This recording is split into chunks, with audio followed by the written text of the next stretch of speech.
Olá, pessoal, tudo bem? Eu sou a professora Cláudia Funchal, do Núcleo de Estudos em Saúde e Qualidade de Vida, Unesquev. Eu sou farmacêutica bioquímica, eu tenho mestrado, doutorado e pós-doutorado em ciências biológicas, bioquímica, e hoje eu queria conversar com vocês um pouco sobre exames laboratoriais. Então, a primeira coisa que a gente precisa entender, a primeira coisa que eu quero conversar com vocês hoje é o conceito. Então, o que é um exame laboratorial? Conceitualmente falando, exames laboratoriais são o conjunto de exames, ou então o conjunto de testes que têm que ser realizados em laboratório de análises clínicas. Muito importante isso. Então, são os exames e os testes que vão ser realizados em um ambiente apropriado. Qual é esse ambiente apropriado? Um laboratório de análises clínicas. Esses exames ou esses testes, eles vão visar o diagnóstico ou então a confirmação de uma patologia, ou então eles vão ser utilizados para um check-up, ou seja, para um exame de rotina. Então, como a gente acabou de ver, um exame laboratorial, como o nome já está dizendo, ele obrigatoriamente precisa ser realizado em um laboratório. Para isso, a gente vai ter que fazer a coleta de um material biológico. Esse material, ele pode ser sangue, ele pode ser tecido, ele pode ser uma secreção. Então, como sangue, por exemplo, a gente pode trabalhar com sangue total, a gente pode trabalhar só com soro, a gente pode trabalhar só com plasma, dentre outros derivados que podem ser obtidos a partir do sangue. Se vocês tiverem interesse em saber um pouco mais sobre isso aqui no canal a gente tem alguns vídeos sobre essa temática. Alguns vídeos que explicam a diferença entre soro e plasma, alguns vídeos também que a gente explica como é que a gente obtém soro, como é que se obtém plasma, que diferença tem de um para o outro, e também trazendo diversos desses outros materiais que a gente trabalha no laboratório. Como exemplo de tecido, a gente pode trabalhar com fragmentos de tecido hepático, com fragmentos de tecido renal, dentre outros. E como secreções, a gente pode trabalhar com secreção pleural, secreção pulmonar, dentre outras secreções. E a gente também pode analisar dentro de um laboratório os cálculos. Por exemplo, um cálculo renal, ele pode ser analisado dentro de um laboratório de análises clínicas. Então, todos esses materiais, eles vão ser utilizados para testes que vão contribuir tanto para o diagnóstico, mas também uma coisa muito importante, que é o raciocínio clínico em diversas situações. Tá? Então, diagnóstico e raciocínio clínico, eles sempre têm que caminhar junto quando a gente fala em exames laboratoriais. Isso é uma questão muito importante que todos vocês devem lembrar sempre. Os exames laboratoriais, eles são considerados a principal ferramenta para auxiliar no diagnóstico clínico laboratorial. Os exames laboratoriais, então, são elementos essenciais para que se faça a adequada tomada de decisão quanto ao diagnóstico e também ao prognóstico de um paciente. Para isso, é extremamente importante que a gente saiba interpretar corretamente o laudo de um exame laboratorial. E para isso, a gente precisa considerar o contexto clínico do paciente. Tá? A gente precisa considerar a anamnese que foi feita para aquele paciente. A gente não consegue dissociar exame laboratorial para um lado e sintomatologia do paciente para o outro. Não, as duas coisas elas estão interligadas e elas precisam ser interpretadas juntas.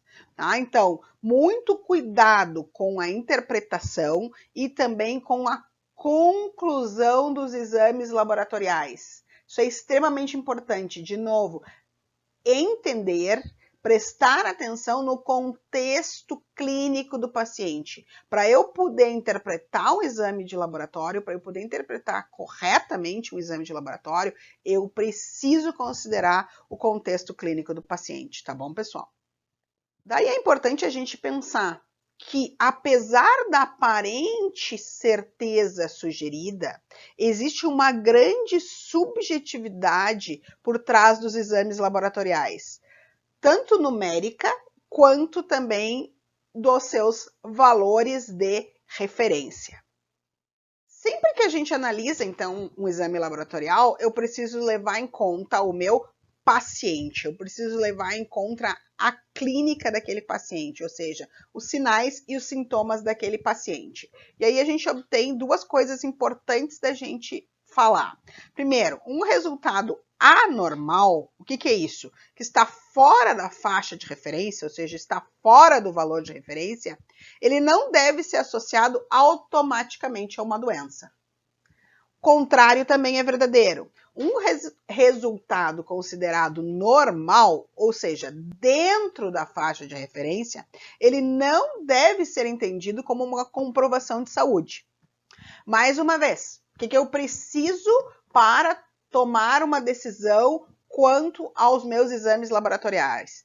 Associar o quê? O exame com a clínica do paciente. Isso é muito importante, gente. Então, um exame laboratorial, ele deve sempre ser interpretado dentro de um contexto clínico. Sempre, gente. Sempre. Jamais posso esquecer disso aqui. Então, o que eu preciso ver? Primeiro, as manifestações clínicas. O que é isso? Os sinais e os sintomas do paciente. Eu preciso ver, ele tem febre, ele está amarelado, então ele tem icterícia, ele tem... quando apalpa o abdômen dele, a gente sente os órgãos, eu consigo sentir. Então, tudo isso pode ser levado em consideração na hora da gente dar um diagnóstico. Tá? Então, as manifestações clínicas, elas ajudam a confirmar, mas elas também ajudam a excluir possíveis diagnósticos. Tá? Então, é muito importante. O exame do paciente, ele está de acordo ou ele não está de acordo com a sintomatologia desse paciente? Isso sempre tem que ser avaliado antes de se dar o diagnóstico. Para isso, existem dois tipos de pacientes, né, gente? O paciente sintomático e o paciente assintomático. O que é isso? O paciente sintomático é aquele que tem os sintomas. Se ele tem os sintomas, eu preciso levar em conta esses sintomas na hora de dar o diagnóstico. Tá? Então, se ele está ictérico, as enzimas hepáticas dele provavelmente vão dar aumentadas. Tá? Mas o contrário também pode acontecer. Eu posso ter um paciente assintomático. E aí esse meu exame laboratorial ele vai ser muito útil para fazer um rastreamento. Posso ter ao contrário, eu posso ter um paciente que ele está com as enzimas hepáticas alteradas, que ele está com as enzimas hepáticas aumentadas, mas ele não está ictérico. Tá? Pode acontecer também. E aí eu vou fazer nesse exame, quando os parâmetros hepáticos me derem aumentados, eu vou fazer um rastreamento dizendo que o problema daquele paciente, por exemplo, não é renal, e sim ele é hepático. Estão entendendo o que eu estou tentando passar para vocês agora? Então, pessoal, muito obrigado pela atenção de vocês na nossa videoaula. Se vocês gostaram do nosso conteúdo, nos ajudem curtindo, comentando e compartilhando esse vídeo, porque isso é muito importante para o crescimento do nosso canal. Além desse canal aqui no YouTube, o Neskev também está presente em outras mídias sociais. No Instagram, nós estamos como @cursosneskev. No Facebook, também como @cursosneskev. No Twitter, a gente está como @neskev. E se vocês quiserem conhecer um pouco mais de todo o nosso trabalho, vão lá no nosso site para conhecer um pouco de tudo que a gente faz, que é www.neskev.com.